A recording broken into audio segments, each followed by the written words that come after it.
Pangasinan Link Expressway o PLEX, kalsadang magdudugtong ng Kanluran at Silangan ng Pangasinan. Ito ang isa sa malaking proyektong pangako ni Governor Ramon Monmongico III sa katatapos niyang State of the Province address kahapon. An East-West Expressway reinvents the transportation landscape. It prioritizes accessibility of citizens to major towns, magnifies business and livelihood opportunities, multiplies economic activities, builds more infrastructure. Yan po ang effect ng connectivity, especially that East-West highway.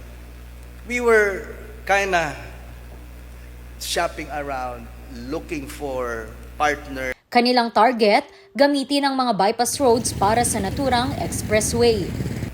Marami pong mga mixed reactions, especially yung mga nakabili ng lupa sa tabi ng bypass.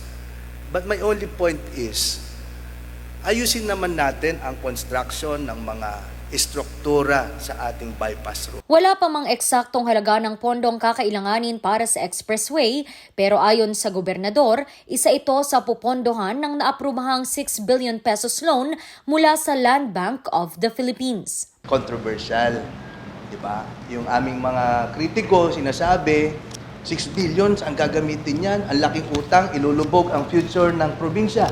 6 billion and even yung nilapit nilang 11 billion shows that they trust the province so much with their money. So anong paggagamitan natin? Hindi natin sasayangin yan, kaya hanggang ngayon hindi pa tayo gumagastos, even yung organic funds natin halos hindi pa tayo nagpa-project kasi wala pang plano. Hinihintay po natin yung mga detailed architectural and engineering drawings and the master plan of the whole. Paninigurado niya, That highway will be constructed at no cost to the province of Pangasinan. ang groundbreaking ceremony ng expressway ay aasahang maganap sa pagitan ng Setyembre at Nobyembre. Randy Guzman para sa Luzon Headlines.